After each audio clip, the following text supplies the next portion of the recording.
Tama! Again, Tama! nasa na yung pinangako nilang serbisyo? At naalala niyo pa, 2024. Ay, sorry. 2024. Anong ginawa nila sa budget? 800 bilyon ang pinamigay nila sa ayuda. 1.3 billion. 1.3 billion na daw po. Salamat. Ano si mga ko? 1.3 billion daw ang naubos para sa pamimigay nila sa ayuda. 1.3 billion yun na hindi naging serbisyo.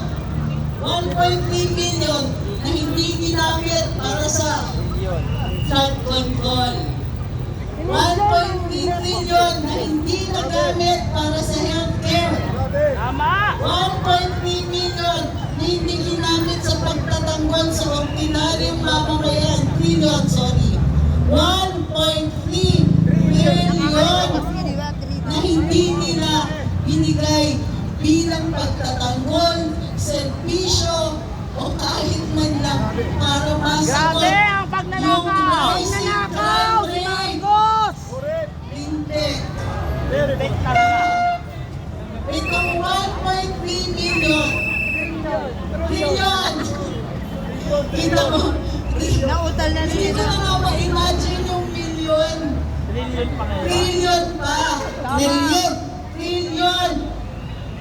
Ang napunta sa mga kotse nila.